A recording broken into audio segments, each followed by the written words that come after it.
Hey everybody, and welcome back to another exciting episode of the VOD Squad, the show where we talk about streaming technology. This is episode 268, January 5th, 2022. I am Clyde, and today I am joined by Matthew Ross. Hello, everyone. Michael Aston. Howdy, y'all. And Jimmy Trammell. Hey, Clyde. Tonight's weather is dark. Oh, man. I was hoping for not dark. I prefer milk over dark. Oh. Chocolate. Yeah. So if anybody's wondering, yes, the light in my office glowed, so that's why I'm sitting in the dark. Actually, he's broadcasting from his evil lair that's still in construction. Yeah, it's the bunker, right? It's underneath his normal one. It's exactly the same in every way, just darker. Yes. Okay. That's what I thought. Just I'm crafting my evil genius plan. Embrace the dark. How you doing, guys? It's a new year. 2022. What year was it we started this podcast? 2016? Maybe. Yeah. Wow. Yeah. Yeah. Wow. This is year 6, right? Well, yeah, we're into year 6. Yeah. Begs the question, what are we doing, guys? I don't get it. I guess it's If okay. you're going to waste your time doing something, you may as well waste your time doing this. I suppose. Hey. Could be Hey. worse. I mean, I'm not too far away from retirement, so That means you'll have more time to do this, right? yeah, give me something to do. Jimmy go full time. Totally. He should stream 24/7. Sleep in his sleep too. Absolutely.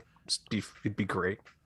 Except need to make sure I that get, streaming in your sleep is against the terms of services on most platforms. Oh, really? I'm Wait a second, wasn't there- that on all of the platforms that I stream on?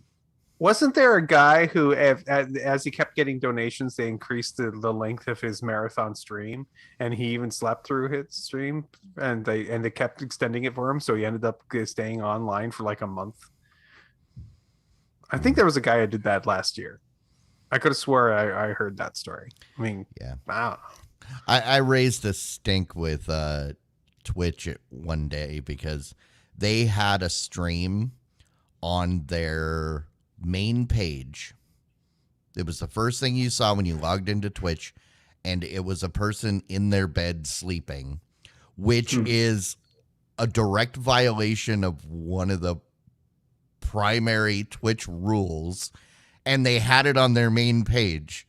And it was like, hey, either this is okay or you need to not be promoting it.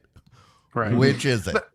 They didn't promote it on purpose. It was the algorithm. I know, people but it watching was, going back to my distaste for hypocrisy. Well, yeah.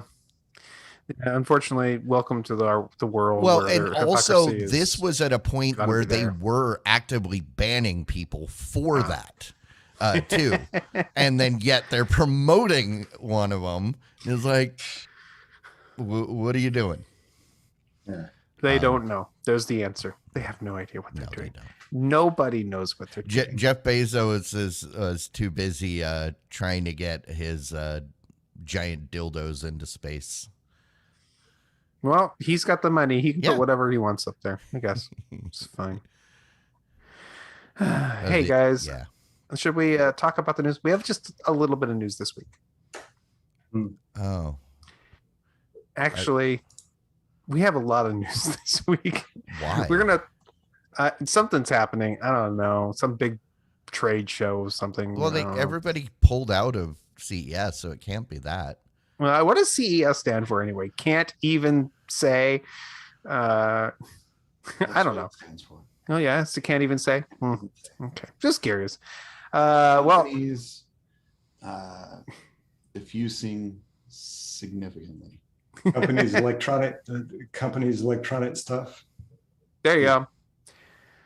All right. I thought it was Clyde Eats stuff. Didn't we determine that like a That's couple right. years ago? That's what CES stands for. Yeah, it's Clyde Absolutely. Eats stuff. Because whenever you go to CES, That's I get why these I go. great pictures of the food you buy. It's like, dang, that looks good. All right. Okay, so that Clyde Eats stuff. We got to talk about what happened to Clyde Eats stuff this year. Yeah, I didn't get to eat anything. Oh, I'm sorry. Well, all right, we have a bunch of announcements. We're going to start with this one from NVIDIA. They're talking about their GeForce Now gaming streaming service. They've been announcing that they've been expanding and working to increase its use across multiple platforms. They've announced that they've made deals with Electronic Arts, so they're getting a couple of their games over to it. They're made a deal with AT&T so that you can get free streaming through AT&T to GeForce Now with their plans. So if you want to play a couple games as long as you have one of their 5G unlimited plans, you get a free month of GeForce Now. So you can try that out if you want to. They've also announced that they're working with some manufacturers in order to have GeForce Now integrated directly into their devices. For example, the LG devices and Samsung devices. So they've been working to get GeForce Now into the hearts of everyone, so they know can be is available as a streaming service for you. What do you guys think of GeForce Now? Anybody try it? I tried it before it was what it is now. When it was just the stupid dashboard that you had to launch your games out of. But yeah, I'm using Stadia, which yes, that is still around. And I've been enjoying Stadia, so I haven't really had any need to go try another one. So I've tried GeForce Now maybe a month ago, and I used the free service. Since they basically lost access to a bunch of different games, if it's not on Steam or a couple other services, you can't play it on GeForce Now, which is kind of sad. If you don't want to pay for it, you have to wait in line with other people to play your game, which sucks. If you have some kind of a streaming problem, like you're playing your game and you get disconnected and you decide to reconnect, you connected to a new server, which lost your connection. And you have to re-log into whatever thing you were using to use it to connect to it, which sucks too. Yeah. And also, have you ever tried to log into your Epic account with a with a controller on your TV? I don't even like logging into. I don't even like logging into my Epic account with a keyboard and mouse and a two-factor thing on the screen. That's because it's connected to a virtual machine. It was a really poor experience for me. Now I understand there are people who are using this and loving it. Great, I'm so happy for you. I'm curious where GeForce Now ends up in the long run. I think they probably do have the best streaming service as far as when you pay for the high end. You're playing on a 3080 Ti or whatever. So it makes sense that's going to be the best because they've got the hardware, obviously. But I don't know how I feel about the service in the long run. I think we're gonna have to keep messing with it and see how it goes. Yeah, well, I'm guessing they're at the point where Stadia was in its first year, when everybody was cracking jokes about Stadia. Give them another year and a half. Hopefully, they'll get to where Stadia is now, because Stadia now is stable. It's slick. There's no barrier to entry. I just start it up and I click on a thing and I'm playing it. Don't have to pay a monthly fee if you don't want to. Nope. Don't need to log in. Nope. And yeah, it's great. So yeah, we'll see. We'll check back in again next year. I am so excited that this is expanding. I want it to expand. I just don't know if GeForce Now in its current form is really good enough for my experience. Mhm. So we'll see. Okay. All right. Next story here is about Netflix. Netflix is a streaming service around the world. Obviously, they loved providing you with access to all their movies and shows and things like that. They're also in Russia, and Russia has an interesting rule that they've required. They have required that Netflix streaming service to include state and local TV channels in the streaming service. The key word there is channel, not Right. programming, not local produced shows like other countries have required. This is channels. This is a thing that Netflix doesn't even do. Netflix doesn't do live. They're not an over-the-top service. So the whole reason I wanted to include this is not that we really have a dog in this fight, but the more of what this means if this succeeds is because if they're able to force a online company to do things that provide services that aren't even in its wheelhouse, that opens up the door for this everywhere. And it's not just Netflix. This is the requirement of any company that is providing service, streaming services in their country. Something like Sling TV or, that's all like Hulu Live. That's their job. That's easy. That's easy. They can say, yeah, no problem, because they're probably already providing it. Okay. Yeah. Interestingly enough, I wonder what kind of crap feed Netflix is providing these streaming channels. I mean, I don't know if they're good at it, quite frankly. Yeah. This is live streaming television, something that they don't do. I mean, does this mean that you decide to turn on Netflix, turn on the channel, and it's like grainy, horrible, and it's like a 15-second delay or point a webcam at a TV. Here's your channel. So, according to the regulator, the law applies to all online streaming services with more than 100,000 daily users, which that'll affect like Netflix, Amazon Prime. They point out in the article that it's unclear how this will affect Apple TV Plus because they don't release their numbers. I'm willing to bet they're going to say you either give us the numbers or GTFO. Along with this, they're also pushing to enforce streaming restrictions of content that promotes extremism or even LGBTQIA plus. I can't keep track of how many characters there are now, but they want to prohibit the transmission or the availability of content they don't like. Maybe they should advertise VPN service in Russia. I'm more interested in this just to see how the companies react. Whether or not this actually goes into effect, who knows? But if it does, what kind of precedent does that create for other countries that are looking to do the same thing? Yeah, it will be interesting to see if Netflix capitulates or not. And like we're saying, right? I mean, they're not even set up for live streaming. It's not like this is a new thing, though. I mean, it may be a little different, but it's really not all that different than what you get from China in their regulations. And I'm not talking about the content restrictions that you see that all over Middle East and China and places like that.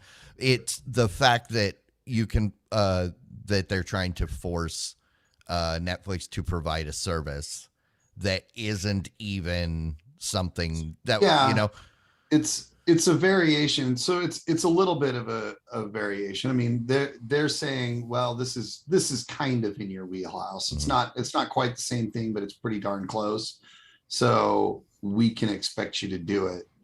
To me, that's similar to China and them saying, hey, you need to make sure that our information comes up at the top of the results when people search in China for things. So, I think that they're looking at other countries like China and saying, hey, China's getting what they want. Why shouldn't we? And we want to make sure that when people see streaming content, they're seeing the stuff that we want them to see, the state religious channel. Well, it's all it's 20, and it's not just like one or two stations. It's 20 channels. 20. I want to know, is this going to cost the Netflix some type of carriage fee to do this, and are we forced to do it? I would assume that they are. I mean, I shouldn't assume. No idea. I would say I would assume that they wouldn't expect them to require them to pay for a service, but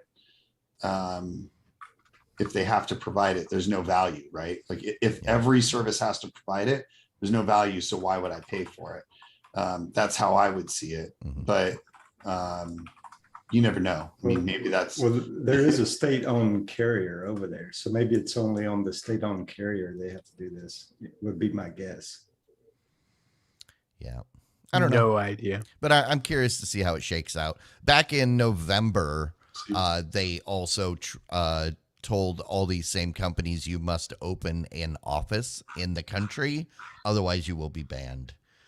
This is imagine that poor guy says, we're sending you to Russia. You're just going to sit in the office and answer the phone when we call you. That's it.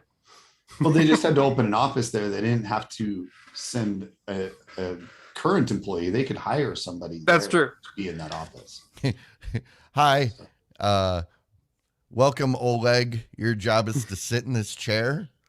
And it's a good job. I sit here and I answer phone whenever somebody calls and they, hello, this Netflix Russia. You have problem? I forward you to tech support. Hold on. It's probably similar to companies in Nevada, right? Like if you want to have a Nevada company, you have to have an address in Nevada. So you pay a company to be your address, and they receive regulatory email or regulatory mail and stuff like that, and forward it to you. It's probably a very similar thing. Some company there is like, I'll be your office. Yep. Silly things like that with silly workarounds like that make my head spin. But they put like 3 signs on the front door. We're Netflix and Hulu, and based on what I know about the Russian government and how they operate, I don't think it's as easy as that. Probably not, but it's fun to think that way. Well, it probably is exactly as easy as that, except that the office is in the Kremlin. It's a government employee that check goes to. Probably, you're right. We get Netflix. They send us money. It's all good. This is good. We like this situation. It's wonderful. All right. So let's talk about a cool little piece of technologies. The guys from Samsung, they made lots of announcements about lots of TVs today, but they also announced this cool little projector that is really small and it's cute because it looks like a little lamp, the kind of lamp that you would put like on a track lighting thing. This projector is a 1080p projector. It's able to send out a projection that's up to 100 inches in size. It's designed to, no matter which surface you landed on, it'll auto detect that surface and make it look the image look flat correctly. It'll actually detect the surface and make a corrections to the image to make it look flat for you, which is pretty cool. And it's designed to either be powered by like a battery pack, or you can plug it in directly into a light socket in this thing. It's an E26 socket, light socket. So it's able to draw power easily from most lighting situations and built like that. So kind of a cool idea. I mean, just imagine your house, like this room, just with a whole, like 5 of them. So I could just make all the walls appear however I want, with a bunch of projectors. I think it's a pretty cool idea. This little projector is coming probably in the next year. It's going to be up for. It's called the Freestyle. It's not cheap though. It's $900 for this guy. Yeah, you lost me at $900. Well, the one thing I would be interested in knowing is how bright it is. Nothing in this particular article indicated the brightness. For $900, better be pretty bright. 1080p is pretty solid at 100 inches. That's a pretty decent screen if you're sitting a ways back. It's just a matter of the brightness, whether or not it's going to be bright enough to produce a decent quality image in anything other than complete black. It is a little expensive, but it's not that outrageous. I would disagree with 100 inches being good quality at 1080p. I said a good ways back. So I'm thinking at a church or something like that. Okay, or maybe in a venue like that, but at your home. Yeah, no, this is like those other Pico projectors where it's small enough that you can just throw it in a bag. You can use it for presentations or, to keep your kids occupied while you're in a hotel room. It's not meant to be permanently installed in your home theater, which is why that $900 price tag really throws me, because but it's also, look, it's got like the auto keystone. That's pretty sweet. Yeah. I mean, if you have something like that, you don't have to have anybody technically minded setting it up. So when we go, like at my old company, when we did a conference and stuff, every time you moved a projector or anything, somebody had to go in and adjust the keystoning and get the angle all right and stuff. And this takes care of that. It also looks like it's got a nice angle, so you can just point it exactly where you need it. It's pretty slick. And I think that this is, 1080p. I'm not talking about watching movies, but presentations. 1080p is good enough for presentations. 100-inch screen is going to be big enough for a pretty large room to be able to see it. It is set it and forget it. Yeah, and those features, I agree, are what interested me initially, but I think those features should put it in the $500 to $600 range, because you can get comparable, like Pico projectors, probably have similar brightness, but don't have the auto stuff, for around $100, and that's this why is better. Yeah. That's why I ask about the brightness. Because I know I'm trying to find nobody has anything. Sits high enough, then I it doubt actually can be used in conferences, right?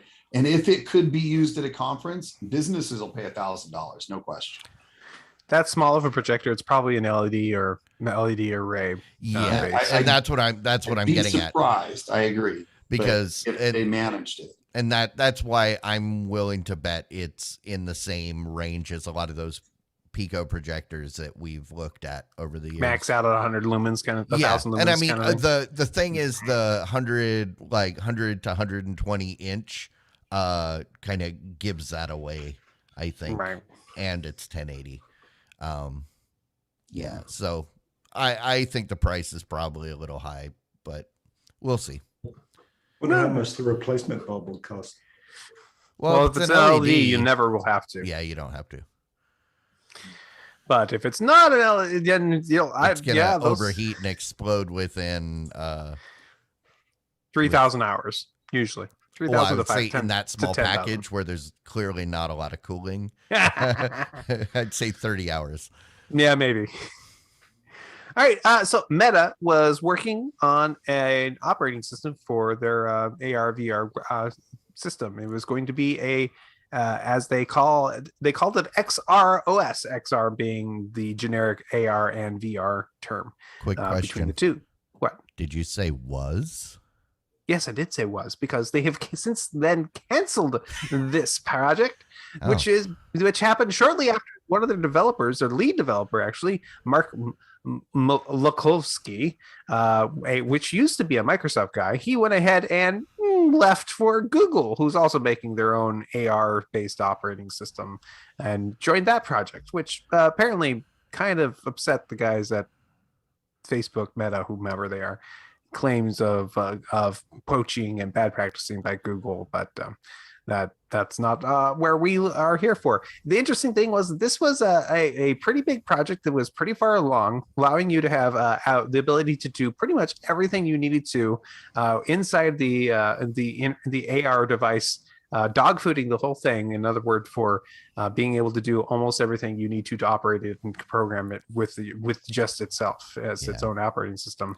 It had a crew of 300 people working on it for several years now. And nope, it's done. It's all done. 300 people fired. Or reorg. 299 because he already left. Yeah. But I mean, I can understand why they would want their own dedicated OS, because right now they're running on Android. Yep. And that is costing them. They have to pay Google probably per unit, and yeah, which makes sense that he would go to Google, because you think they have to pay Google for it. Android is open source. It depends what version they're using. I don't think they would have to. I think that in that case, it depends what version they're using. Yes. I mean, if they're using the Google Store, then they have to give their 30% to everything like that. But otherwise, I don't think so.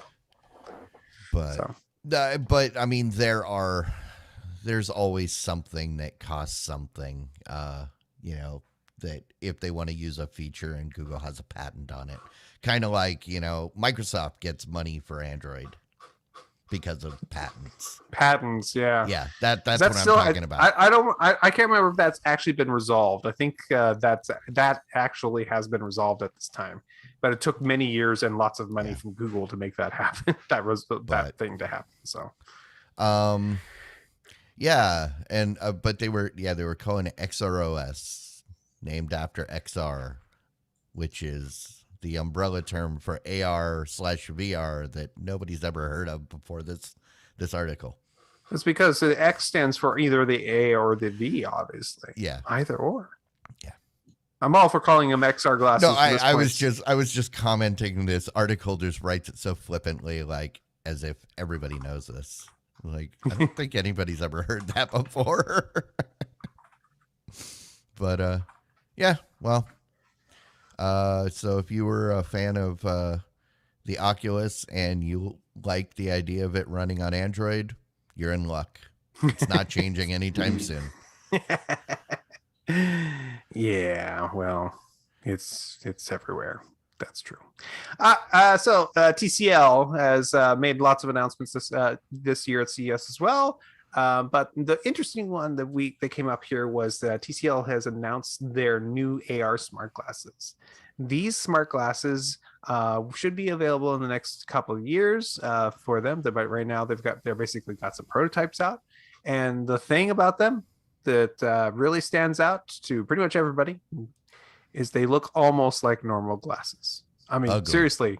Yeah, ugly glasses, yes. These are in the military, these are what they call BCs. Birth control glasses. Right. Because if you're wearing them, you're not getting laid. They are the thicker black rimmed circular glasses, mostly circular.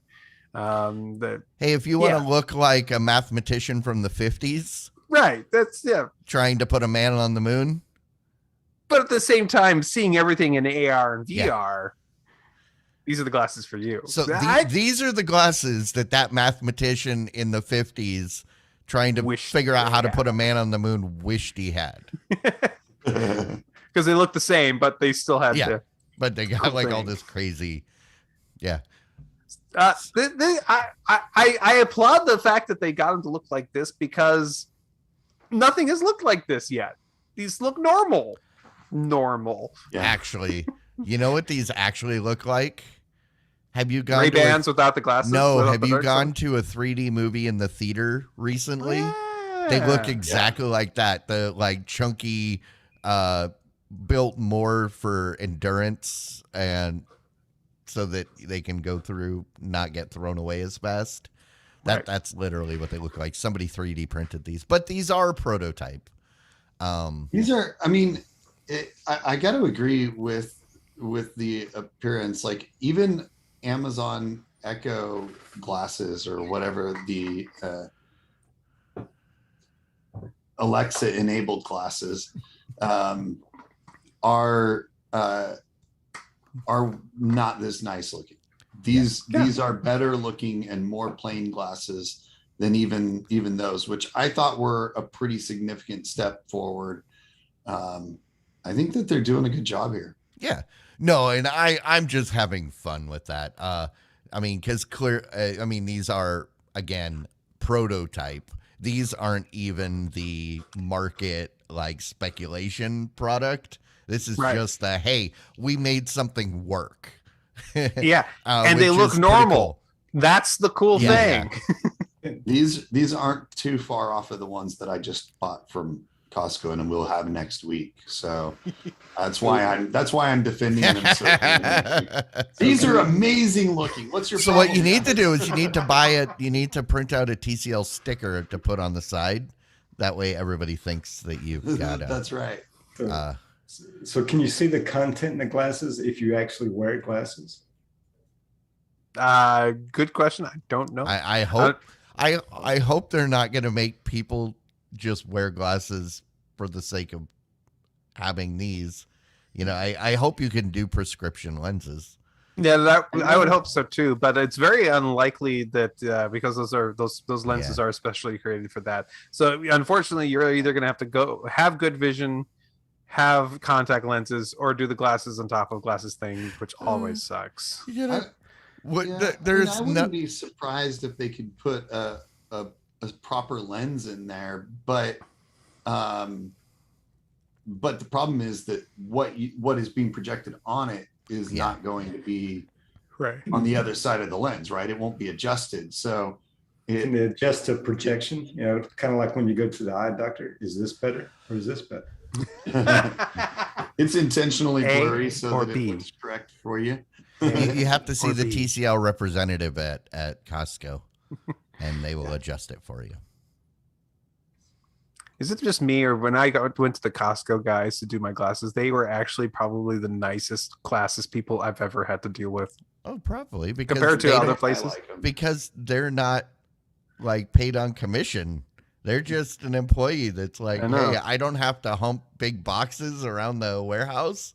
Yeah, sure. I don't know. That's a topic for another time. But yeah, okay. Oh, go ahead. I realized, you know why? Why? They're just happy they have a job because when the glasses thing came in, that's when the photo thing went out. So the photo people mine still has the photos. They don't. They used to have the big area with all the envelopes, and and that went away. I've still got that. Oh. Okay.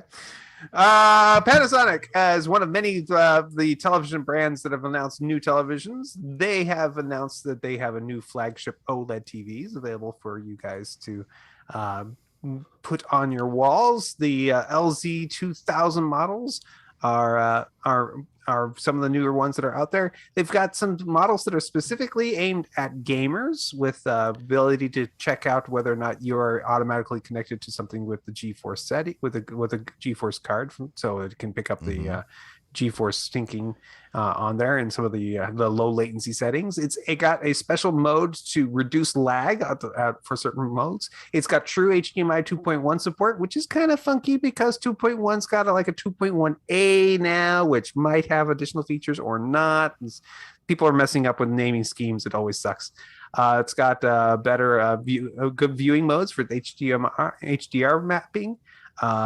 It's going to be able to go at high resolution, lower resolutions with higher frame rates, or it's going to be able to go all the way up to 4K for the 60 hertz. You're talking about anywhere from 77 inches all the way down to 55-inch models. So all different ones available to you. We'll probably be seeing them later this year. So the real story here, holy crap, Panasonic's making consumer TVs again. Yeah. Because if you remember, and this totally confused me at first, because like 5 to 6 years ago, they announced they were getting out of the consumer market. They were only making commercial panels. And when we went to CES, all they ever have are the commercial, like digital signage and stuff. But this also clarifies something. If you remember back in early summer, spring time, there was a story about how Panasonic was outsourcing their panel manufacturing to TCL. Right. I remember that. And it was like, why? And, well, now this makes perfect sense, because if TCL's making the screens, let's go ahead and do a whole bunch of commercial screens, because people seem to be okay with TCL screens. And TCL has been able to do some really high quality stuff if you're willing to pay for it. So I'm excited. Nice, gamer related features too, like automatic detection of GPUs and game control boards and stuff. That's HDR. It's really the only question I have is, how will this compare to the OLEDs that you get from LG and their new line of brighter OLEDs? So, well, do you think we'll see. Do you think they called it LZ to compete with LG? just to confuse people, or hey, this is the did they say LZ or LG? This must be what they were talking about. Well, no, I think they're catering to the Canadian market, where it's LZ. Okay. LZ, that sounds like your Spanish uncle or something like that. LZ does rhyme with OLED. Yeah. Get an LZ OLED. Well, I mean, but the thing is, they're coming out with these OLED right as everybody's like, screw OLED, we're going micro LED. No, actually, that's probably this year CES has been doing big on the OLED. Just wait for it. Okay. Okay, next story here, TCL. We love talking about TCL. This really is an interesting story, because it's not about a television or streaming glasses or, whatever that they usually do. TCL's making a laptop. They've come out with this TCL Book 14 Go. It's a cute little guy, 14-inch laptop. It's got a, pretty low-end resolution, pretty low-end processor in it, because it's running a Windows 11 on an Android, on an ARM processor. Thank you. So it's running a Snapdragon 7C, which Windows on Snapdragon thus far kind of sucks. But for $350, it's okay, I suppose. It's with a 40-watt battery. It's supposed to last 10 to 12 hours, which means if you put a real 80-watt, 90-watt battery in there, it'd be all-day battery on that thing, which would be awesome. Yeah. But and also put something that's not Windows on there, and I bet you would run great. When I first saw this, I was very interested, because I like a 14-inch screen. I think that's the perfect size for a laptop. I like the thin form factor. I like the way it looks. The price sounds good. And then we got to the ARM chip, and it went, oh, okay, never mind. I don't know. I do know Windows struggles on the ARMs, but it struggles on the Celeron crap that's out there. Yeah, too, I wouldn't buy it. Yeah. I don't know that this is going to be all that much. I think this would make a very good Chromebook. Yeah. This would be a very good Chromebook. Of course it would. This is not a Windows PC. That's where the misstep was. It's wrong OS. TCL brings back the netbook. Well, it's not that small. Yeah, but it's that slow. The reason I cringed when I saw ARM is because I have one of these made by Lenovo. That I decided to try because it was around like $250, and I couldn't even browse the internet, and then I used it as an experiment to see if I could make Chrome OS run on it, which didn't work very well. I did get it to work but there was like some emulator thing that No. that allowed it to boot and See, with a Snapdragon processor like that, you need to just find the Android operating system and just load that on there, or get Raspbian, which is the Raspberry Pi ARM device on there, and load that on there, because that'll run screamingly on that thing. So. Yeah, you could run Linux on this, I think, and then and I think Cloud's got a good idea too. Just make it a Chromebook. Well, if they had just put this out as a Chromebook, it would be great. I think they'd have a contender. I think so too. Yeah, I think so too. All right. Next, we have a updated set of monitors, televisions from Hisense. Hisense has announced a new lineup of televisions.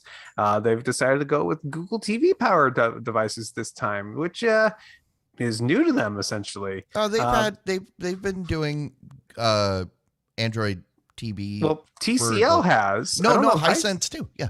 Because back at Black Friday, one of the TVs I was looking at was a Hisense. Okay. Well, they've got different models available with the mini LED displays, and they've also got one with quantum dot technology to provide better picture quality. They've got the U8H series, which is a little bit cheaper. It goes down to 1,500 nits. But you can get those in from a 55, 65, 75 inch models. The U7H models is a gaming focused lineup with a variable 120 hertz refresh rate, low latency, and game mode, of course, built into it with built-in FreeSync support. So more of if you're going to be using those consoles, which uses the AMD processors, that'll be built into that. So that'll be good for those machines. The U6 series, which is extremely affordable, so it only goes to 60 hertz, but you do get HDR and a good Dolby Atmos surround sound ability into it. And they start at the 50 inches and go up to 75. And they're going to be the prices are ranging anywhere for all these different ones, from as low as $580 to the really high end at $3,200. So, quick question: the high end one, the U9H, what technology is it running? That is called ULED, which I have no idea what that means. It says right there, mini LED. Okay. So there's mini one. Right. Going back to my comment earlier. Okay, fair enough. Yes, that's true. TCL, interesting. They just have a little announcement that they've sold over 10 million TVs with Android TV and Google every TV year in this year. No, they sell over 10 million Android TVs every year. Yeah. Yeah. That's a lot of TVs. That's a lot of Android TVs. It's a lot of Android That's TVs. in addition to all the Roku TVs they've been selling. That's true. And the Fire TVs that a couple people buy. I'm sure some people buy their Fire TVs and then a couple of those people actually throw them in fire. So that's the whole reason that that Amazon went to Hisense to make their Amazon Fire TV. It's just I thought they did TCL with the Omni. No, it's a Hisense. Oh, okay. I can't keep track of these companies anymore. There's too many of them. Okay, yeah. I'm done. I'm fine. Anchor has announcements for CES. They announced a cute little Pico Projector. It's portable, cute little thing running Android TV. I think we might have spoken about it. Is it $900? It's no. That one isn't. That one is portable, has a built-in battery, and has built-in speakers.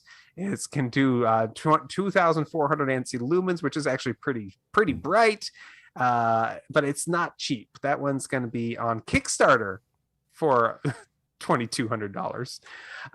So no to that one. Wait, what? Yeah, that's how much that little projector is going to be. Okay, the price of that Samsung one just sounds a whole lot better now. I know.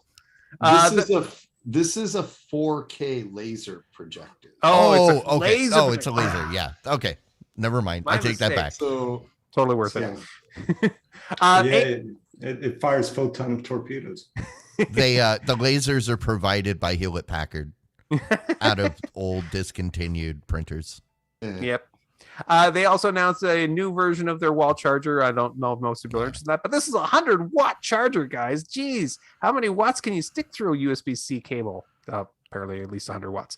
And last but not least, they introduced the AIO webcam. This is actually cool. It is a webcam. It is a set of speakers. It is a nice microphone built into it for an array, and it's a key light all built into one single device. Yeah, it's actually not a bad idea. It's $220, which isn't a bad price in comparison with other high-end. It's like the Elgato Stream Cam is the current winner, and that's like $160 something, and it doesn't have a built-in light. So the reason why this makes so much sense to me is if you wanted something that was portable, this wins. This is like put that in the backpack with everything else. You've got everything and it's good camera and it's just I've got excellent. the big ring light with my. If I could just do this instead of the big ring light, then you know. Yeah, this one does look interesting. I might actually buy one of these. Yeah, well, you'll need it because it's so dark in your room, obviously. Then the weather won't be dark. Well, you can turn it off. I'm sure that's in the feature. If you couldn't turn it off, that'd be a problem, I suppose. Amazon announced that they were going to be bringing their Fire TV to new platforms everywhere. In fact, they're going to be bringing it to places they've never gone before, like mountains, creeks, deserts, or anywhere you can drive your Jeep Cherokee. That's right. You can get your Amazon Fire TV now built into all kinds of new, automobiles from GM apparently and Ford. Okay. Yeah, I was looking. I thought this was a different story because there was one that called out specifically. Well, hey, at least now you can watch Wheel of Time in your car. The wheels keep on spinning. It's a good thing. It's a good thing that Mike didn't watch Wheel of Time in his car. Otherwise, he would have probably driven off a cliff. Just like, end it all. And Wheel of Time at 85 the whole miles family per hour. with me. New causes of road rage, right? Yeah, I think this is a trend we're going to see more of. I mean, Sony last year introduced their concept of a car. They introduced another one this year. They're like, so everybody else just getting into vehicles from the factory makes sense. Yep, makes perfect sense. I also know there was a story about Volvo is also doing similar things with getting Google integrated into their cars too. So, they're all doing it. It's fine. Hey, it's not just Tesla's getting every single thing in video games and more things built right into their giant display in the middle of their devices. Everybody's doing it. It's fine. Nothing bad will happen about it. Hey, YouTube TV has recently gone through some, channel troubles. We'll just call them channel troubles. Like they lost everything Disney related. They've had a rough patch. It's bad news, everybody. They're losing more channels. I mean, it's horrible. Can you imagine the fact that they're losing more channels? I mean, what's next? They're going to lose the Discovery Channel or something like? No, I bet you I know what it is. They're going to lose CNBC World and NBC Sports Network, right? What? Totally. They're going to lose them. Obviously. Actually, they did lose them, and nobody watched them. And a lot of the stuff from those two channels just got tucked into a USA Network, so you're not really losing anything. So, like USA Network is where NBC Sports is going, and then CNBC World is just gonna go away. What's on CNBC World? I don't know. Does anybody know? I've never even heard of it until this article. Yeah, it follows the other markets, right? CNBC is watches the stock market and that kind of thing, the regular one here in the U.S. But the world does like the Asian markets, the European markets. So I can check the prices of camels in Siberia. Nice, it's great. It's the stock markets there, yeah. If you want to invest, in companies overseas, or you do, or if you invest in some U.S. companies that does a lot of business over there, right? That would be a reason to watch it. Yeah. All right. We have new announcements from Sony about their televisions. They have an 8K model using the QD OLED, which stands for Quantum Dot OLED, which is an interesting technology. This is something that Samsung is basically introduced this year with their televisions. And the Quantum Dot is a alternative way of doing OLED technology. That's pretty cool. And the fact that because the OLEDs actually only come in making blue light, and so they actually filter it down to make it other colors, basically, since blue is the brightest of the colors on the spectrum. They're doing it with quantum dots to do the filtering, so they can actually get brighter lights and better lifelike colors out of those quantum dot styles OLEDs than what the guys that LG have been using. They've been using what's called WOLED, which is a weird way of having a white channel along with a red and blue and a green. That's just the way that it's set up. But it's not quite as color accurate in that setup. And the guys at Samsung, I know this is a story about Sony, but they're using a Samsung panel for this, is really touting as really a huge improvement for people. So if you're a real big television head guy looking at all this stuff, apparently this new way of doing this is something you will be interested in for this year and years of the future. Take a look at it. It's really cool. If you want the high-end models from Sony do provide that quantum dot OLED QD OLED model. And so you can go get, that's the A95K series that has that display technology. There's other ones as well that they announced that are not OLED TVs, but this Z9K with 8K resolution and Z95K, which is the 4K version. They're both mini LED versions of the displays. And a whole bunch of Bravia TVs are going to be coming out. Mm-hmm. This is a camera dubbed the Bravia Cam, which apparently will allow you to do chats like Google Duo and other devices, other chat programs right from your TV as well. So I don't know. Yeah, I laughed when Facebook tried to do that with the portal. I'm still laughing when Sony says we're going to do it on our TV. That's the last thing I want on my TV in my living room is a camera. Mm-hmm.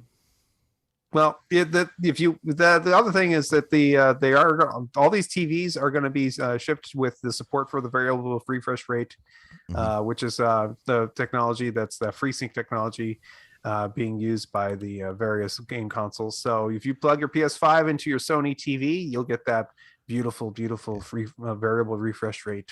No tears on your screen, man. No tears at all. So good. The thing that I find the most interesting is obviously they can integrate with the PS5 seamlessly because they make it. But they've got the HDR tone mapping, which allows the PS5 console to automatically determine the model of the Sony TV and select the best HDR settings. And then also there's a auto genre picture mode, which lets the PS5 tell the TV whether it's playing a game or other content. So it can change the picture mode automatically. From game mode to movie mode or whatever. That right there is brilliant because that's one of my pet peeves is if I have a TV that I have multiple devices, I just have to find the setting that's okay in all situations rather than game mode great, for everything. Because I don't want to sit there and go flip through modes. I just want to turn it on and do the thing. And so yeah, this is cool. And then it can so it'll toggle the game mode on and off accordingly. And the big thing this year is that we're hearing from all TV is the mini LED. And the QLED and variable refresh rate. Well, I mean, QLED has been QLED's been touted by a lot of people ever since OLED, for the Yeah, last few years. This is the new buzzword this year is mini LED. And that's what I was getting I at. think that was last year's, but that's okay. Okay, maybe, but we didn't really cover much last year, fair. so maybe it was. But this year, yeah, everybody's got mini The mini LED is really cool technology. It really is. So yeah, absolutely. Sony PlayStation also announced that they have a new version of their PlayStation VR. It's called the PlayStation VR 2 and the PlayStation VR 2 Sense controllers. They are going to be the next generation of VR available for PlayStation. It is going to be working apparently compatible with the PlayStation 5. And it's going to have new higher resolution displays. You're going to have better headset based controller tracking, so it's actually going to track your controllers as well as the screen, the way it normally detects it with the camera. It's going to have new sensory features, like it'll be able to track your eyes and where you're looking. You're going to be able to hear the better vibrations of. There's going to have motor vibrations of the helmet, so you'll actually feel things. Head feedback, which I don't know. No, I'm all for it, and as long as I can turn it off, I'm all for it. I want to try it. Sounds like headache creator. But buzz my head, man. That's right. And so yes, that's right. This is going to be available sometime in the future for some price, and nobody knows if it's going to be backwards compatible with existing VR technology. Just that was not announced in this PR. So that's the question at this point. But it's coming. New VR for the PlayStation guys. The thing in there that caught my attention was the haptic feedback and adaptive triggers. Adaptive trigger. That's right, because the PlayStation 5 controller has adaptive triggers, so you can have a variable resistance on the trigger anywhere along the line. So they're bringing that to the VR controllers. That is cool, because that's cool. Everything should have that. Yeah, because that's always been one complaint I've had about VR controllers is they just kind of felt like not there. You push the button, it goes press off. Right. It's just but that adaptive trigger, I'd be interested. My only complaint about the VR controllers is that I accidentally punched a kid with them when I was in VR and I was reaching for something in the VR space and I didn't realize the kid was right there. Well, the kid shouldn't. Well, that's the kid's fault for being in your VR safe space. No kidding. It's your VR safe space, not his safe space, as you demonstrated. I didn't see him, obviously. The game was having me reach over to grab something to put something, so I was like, whack! I was like, sorry. You okay?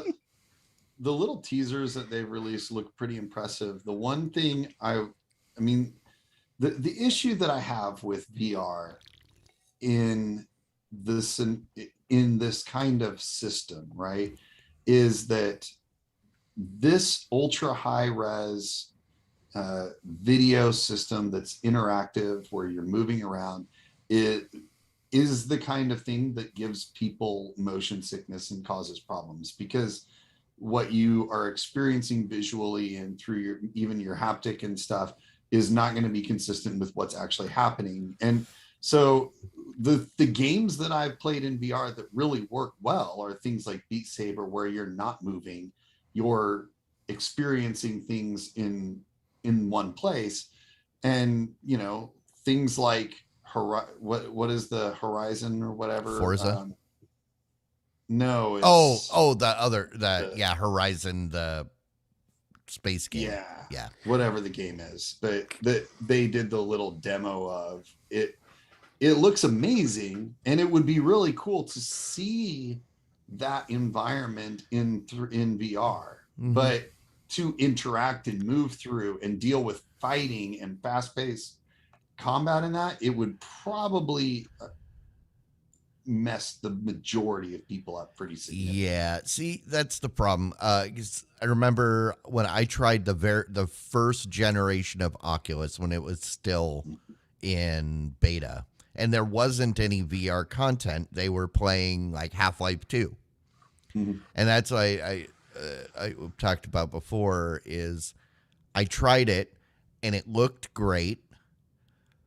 But I'm moving around in the game. My body isn't moving because I'm standing there using a controller, and my brain got confused and I fell over because my body just went, I don't know.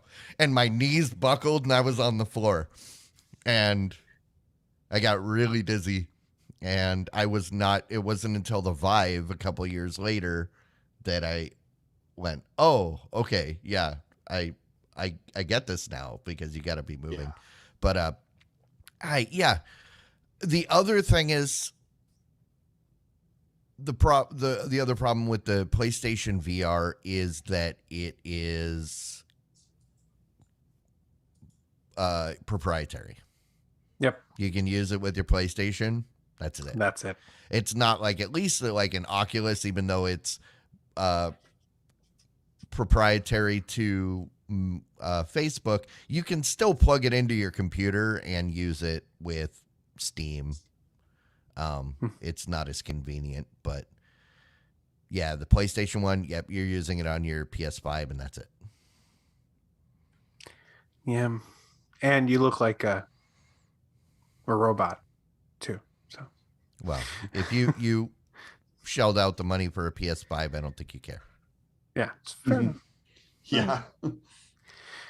Well, come on. I only shelled out $1,000 for one. It's no problem, right? I mean, plus the $500 you're gonna for the project, or more you're gonna pay for the new VR2.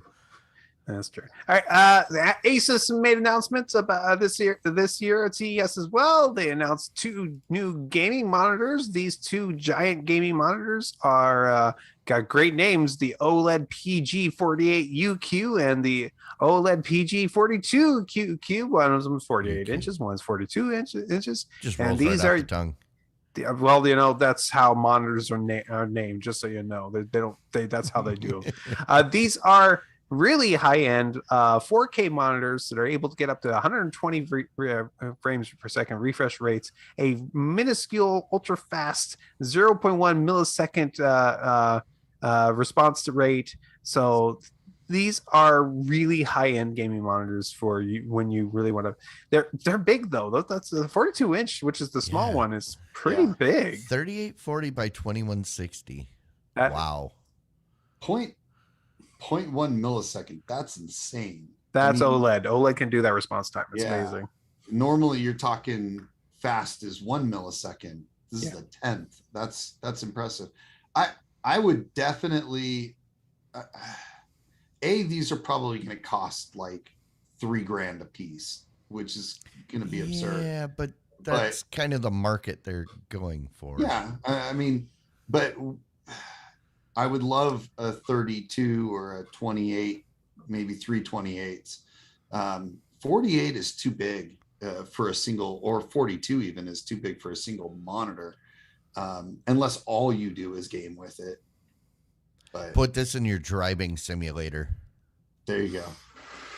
But with that, you actually would benefit from a curved screen. Yeah, that's true. So outside of this story, I've saw stories of the guys at NVIDIA. There's a ton of monitors that are coming out that are not 4K, but they're basically the 1440p displays, which is in between 1080p and the 4K settings, and 300 or 360 hertz. They're all basically aiming for that speed with GeForce G-Sync technology, and hopefully they have the FreeSync technology as well. But that's basically the sweet spot they're aiming for right now in the gaming monitor space. These guys are the bigger and higher resolution and amazing OLED technology versions of these. So, but big, fast monitors, high refresh rates are now the thing. My poor 24-inch with 75 hertz is not going to do it much longer, I don't think. I'm going to get something else. Sad. But it's FreeSync at 75 hertz, so that's cool. It's all good. LG tried to have the biggest screen at this at the show this year, and so they introduced OLED. No, they tried to pronounce the biggest, but they didn't pronounce the biggest screen. They did get the biggest OLED, but they didn't get the biggest screen. They tried to get the biggest screen this year with a 97-inch OLED TV, and a little 42-inch one too. It's So the same size as that monitor we were just exactly. talking about. Well, those Asus monitors were probably using LG. Yeah, panels, but so. those also, they have a better resolution. So yeah, but no, I think they're both 4K. They're all 4K. So, yeah. So these are just gigantic TVs from LG being introduced. I mean, what do they do with these things? Well, they have This is the new brighter technology, isn't it? Yeah, this is the new brighter EX technology that they announced. Yeah, a couple last week. And they do have the 88-inch is 8K. Oh, Well, Nice. yeah, that was previously, right? Because this Yeah. year they beat it I with the 97. yep. Last year's was the 88. Well, This yeah, year's they the have 97. the new one coming out with this round, but It's only 4K though. This new one. yeah, but it's and it sells now for 30K. Yeah. 97-inch is going to be 40 grand is the estimate, Right. but you know, official price hasn't been released, but estimated at about If you have to ask, it's not for you. That's okay, because the score for the biggest TV at CES did not go to that 97-inch. I think it went to a 98-inch one from TCL. That's right, your favorite company who's been making everything this last couple of years. TCL brings you everything, including the biggest monitor at CES. Congratulations, TCL. nicely. Samsung has a new remote for their television. It's called the Eco Remote, which I don't know if it comes by standard with some of their TVs or if it's like an option, but it's a remote control that it's got recycled plastic. It's slim. It's really easy to use, sort of, I guess. And actually, it doesn't look that easy to use if you ask me. It has a solar panel on the back, which is pretty cool. So you flip it upside down and let it charge by your lights. If you Cool. live somewhere that has sunshine.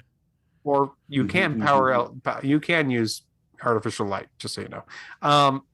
Or interestingly enough, this one actually has an antenna in it that will pick up the radio waves in your house, like your Wi-Fi, and will actually charge the battery using that energy as well, which is pretty cool, if you ask me. That is a cool technology. I wonder if it takes a month for it to charge up or like that or something. But hey, Well, that's I cool. mean, how often do you use a remote, right? Like you aren't constantly pushing on it, so it makes sense that even that kind of low radio frequency power could charge it. I'd be willing to bet this would only be a good option for people that live in an apartment where their wireless router is sitting in the living room next to their remote.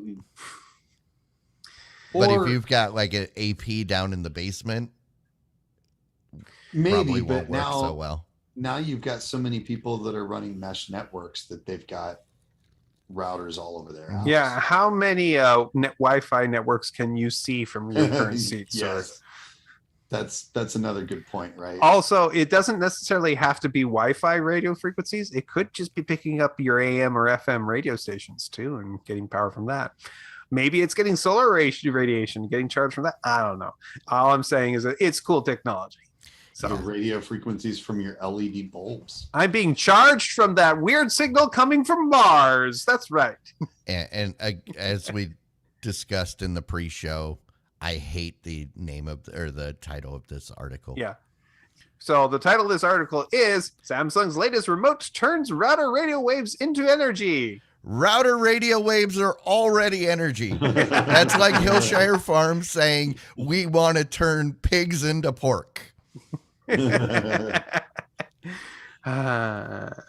Yeah. All right. Go ahead. So, no, second to last story. Samsung, one of the things they announced is the new feature built into all their new TVs called the Gaming Hub. The Gaming Hub is designed for you to easily switch between your gaming consoles and access the gaming modes and features built into your TV. That is now the thing to do. It's also now built into the Gaming Hub streaming services. They have set up so you now have access to GeForce Now, Stadia, and something called Atomic. I've never heard of Atomic. I'm gonna have to look into that one. But these are 3 streaming services that are built directly into this gaming hub of your TV. So you will be able to turn on and flip over to it, turn it on, and start playing your game straight through your TV with no muss, no fuss. If you're using Stadia, you're going to get the full 4K features available to you. If you're using GeForce Now, for now, just 1080p. I don't know why that limitation is set up for just now. That's GeForce Now, that's still a thing. Yeah. It was our first story, man. It was our first story. It's died in the meantime. It was a callback to the first story. They said that about Stadia. I mean, Matt, you got your tinfoil hat ready? No. Samsung is doing this all just so that they can get Bixby into more things. Their next move is Bixby and Stadia and GeForce Now. All you can game, cancel anytime. Atomic. I'm looking at Atomic right now. And you won't be able to turn it off once you get it on. That is probably a good thing for Samsung, because right now, if I shout Bixby by Preparation H, nobody's worried. I was like to say, who on this is going to have that problem? There's like one person out there that it might affect, and they're not listening to us. The thing is that lately my phone has just been starting to pick up voice. The Bixby app just turns itself on sometimes and starts trying to understand what's going on. Usually it's when I'm watching a show. I don't know what is triggering it. I've never heard anything even remotely like the word Bixby from anyone ever anywhere except to complain about it. Is it Bixby that's responding or the Android assistant? No, it's the Bixby. Because I've noticed I've been having problems with my S20. Maybe I'm wrong. Maybe that is what is happening, is that it's because I do have the Android assistant. Yeah, because I know, like, I've been having problems with Android assistant on the Samsung phone, where half the time it doesn't want to respond to me, which is frustrating when I'm driving and I'm using Android Auto, and that's how you work it, and it just like it won't respond. But then like it'll just all of a sudden respond to something. There's like nobody in my house talking, and all of a sudden it'll just be like, "What was that?"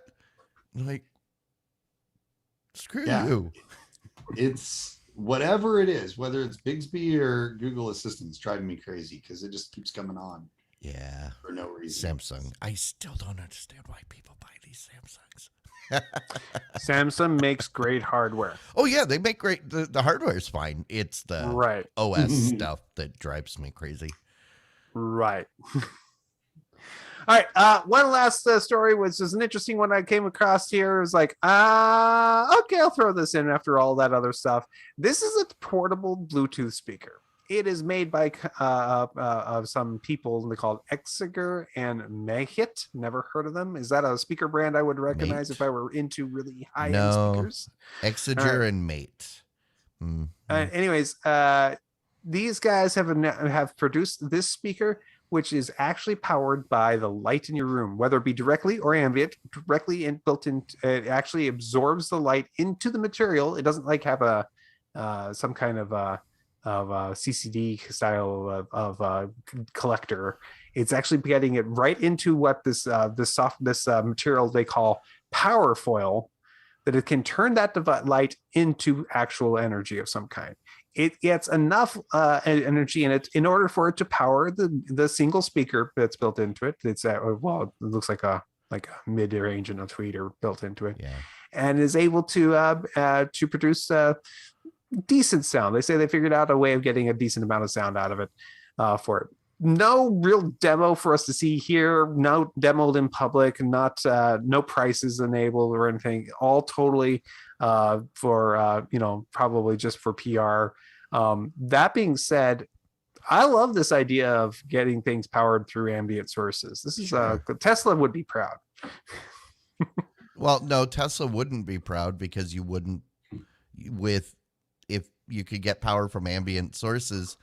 That's true. Their He'd be entire network of refueling stations would be unnecessary. Yeah, that's right. He'd be upset. No, not that Tesla. Oh, okay.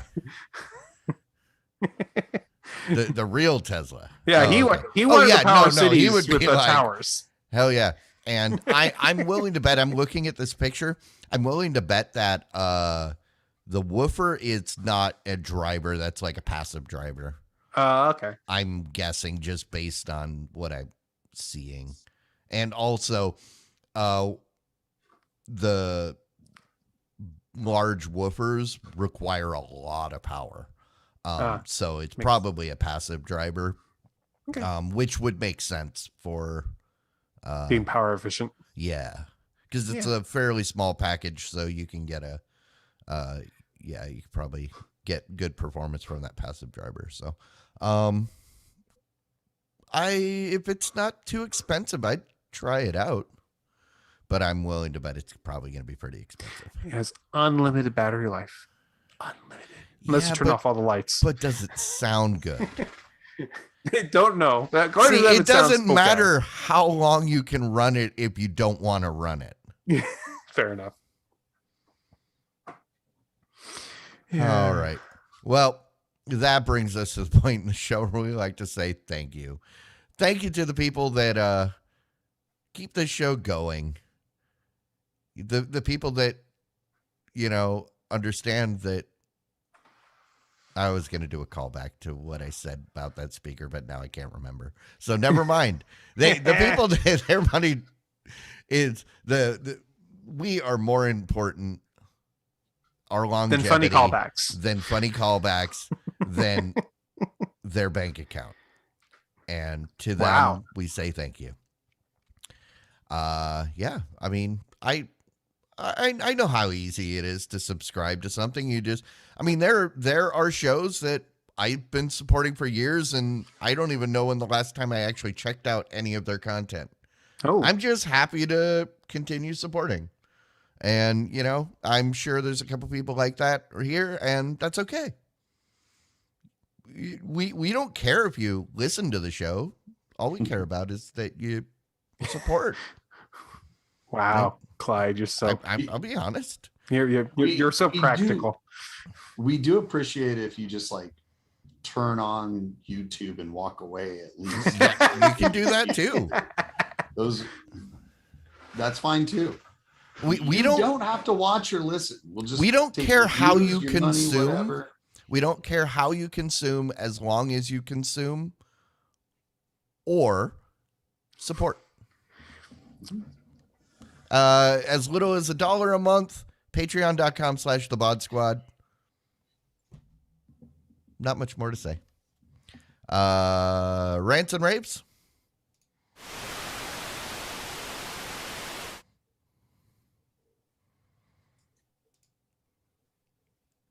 All right. What do we got? Other than Matt being frozen. I thought he was making a mean face at me at first. So I guess we'll throw it to Mike. Yeah. So been watching some stuff. Finally got around to starting the Alone season that was recorded during the summer. Enjoying that quite a bit. Masked Singer, just wrapped that up. It was really good. One of my teenage favorite singers actually won, which was pretty cool. Well, I don't want to spoil it for people that haven't seen it. But I will say that I recognized this person's voice the first time I heard him sing. It's the first time I actually was able to definitively key in on it. So, but the real news is that there was a new show that I really enjoyed, and it was Book of Boba Fett. The new Star Wars series started last week. Second episode dropped today. I haven't gotten a chance to watch it yet, but excited to see it. It gives you some nice view into what happened to to Boba Fett. I mean, if you've seen The Mandalorian, you see that he's still alive, and it shows what happens after he falls into the Starlight Pit and gives you a little bit of that story. And I'm excited to watch it unfold and see what's going on. It's been pretty good so far. I mean, one episode, but the one episode was very good. Okay. I watched that as well, Micah. Yeah, I give it thumbs up too. It was pretty good. And I think you hit on the key there. If you like The Mandalorian, you'll probably like Boba Fett as well. So let me ask, did you rush out a couple months ago and get the Boba Fett jacket that was made by Columbia? I guess it'd be a little too warm to wear where you guys live. It's like a winter jacket. I don't really wear jackets very much here. I've been wearing shorts and a t-shirt. I just put a link in the chat. But it was actually a decent looking jacket, but it's like your normal ski jacket that like something that you would wear up here 9 months out of the year. Yeah, that's pretty sweet. I do like it. Yeah. But all right, rock on. Jimmy? All right. So over the weekend, I know it's been out for a while and all, but I just got around to watching the latest James Bond movie, No Time to Die. That was the last one that Daniel Craig was going to be playing James Bond. And,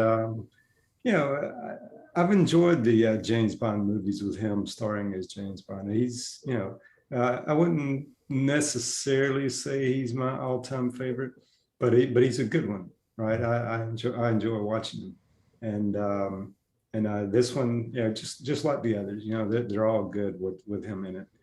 And but this was his last movie, right? So this one was good. They had, as the villain in the movie, they had the guy who played Freddie Mercury in the Mr. Robot. Yeah, and Mr. Robot, that guy, I can't remember his name now, but he was the villain in James Bond. Played quite a good villain, I thought. Right.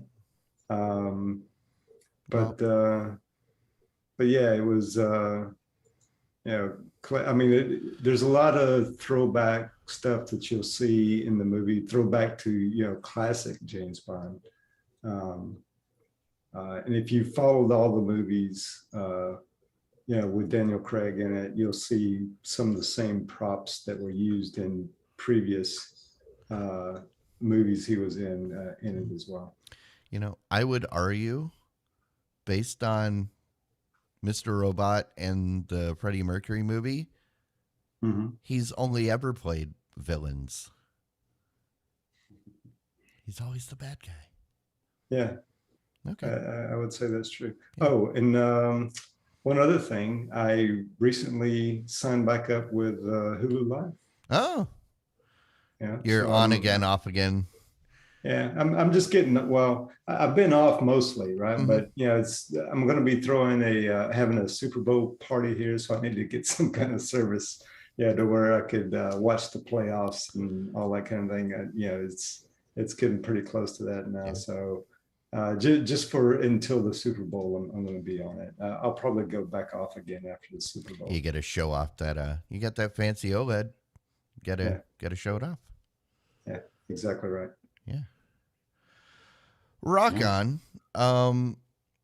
I was going to talk about something that I saw, but I don't remember what it was.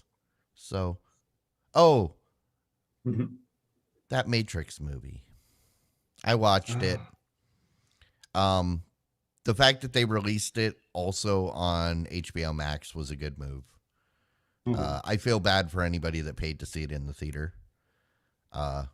I want to make a suggestion.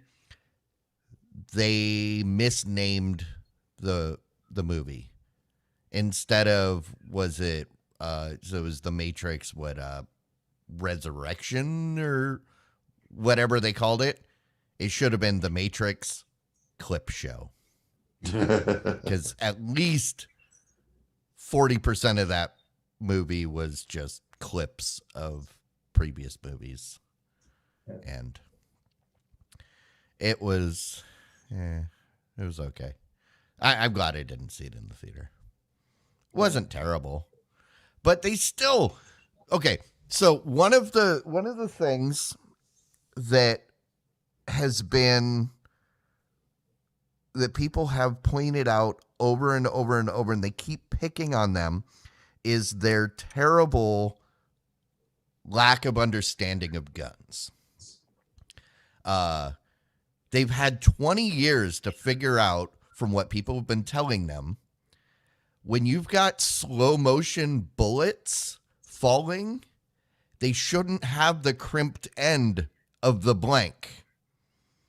They should just be the shell casing. In there again. And miniguns on the helicopters, they go at least 10 times faster than those slow things they've got on those. And again, it's been a criticism since the first movie. Pay attention to the criticism and fix it. You've had 20 years. Just, yeah. I didn't get the point of that movie, honestly. But that's okay. I guess it wasn't made for me. So let me ask you this one non-spoiler question. Mm-hmm. You think they'll make another? Oh, they're gonna. Okay. Yeah, I was kind of like, yeah, I could see where they could, right? But I'm not 100% sure they will. Well, I guess it depends how much money it makes. If it makes money, then yeah, I think they're gonna. I don't see the point but who knows? I mean, how much is a good price to make money? Maybe they'll have a Saturday morning cartoon show, The Matrix Babies, and you'll have like baby versions of them just playing stuff. But I don't know. Who knows? Yeah. Well, Matt's not coming back because he doesn't have power. So, kind of like me last week. Thank God we didn't do the show. But yeah, I want to say thank you to everybody that participated in the New Year's Eve streamathon last year. Diamond Club ended up earning over $10,000 and ended up ranking 138 out of all Extra Life campaigns last year. That's huge because there's a lot of people that do Extra Life. So everybody that participated, everybody that contributed, were involved in any way, thank you and good on you. Good job, guys. Also, just a reminder, we're here every Wednesday, 9 p.m. Central on YouTube. Come join us. Even if you're not going to stick around for the stream, cruise on over, check out the page, hit that subscribe button. You don't have to ring the bell. That's okay. If you hit subscribe, we'll forgive you for not ringing that bell. Also, if you prefer the audio version, it's available everywhere that audio is available. You can download it from your favorite podcast. If you want it in as soon as possible, become a patron, and you'll get the custom RSS feed. And it's usually released within hours of this show being done every week. So on that note, thanks everybody. Stick around for the post show, and then we will go through and figure out some titles. All right. Bye. Diamond Club hopes you have enjoyed this program.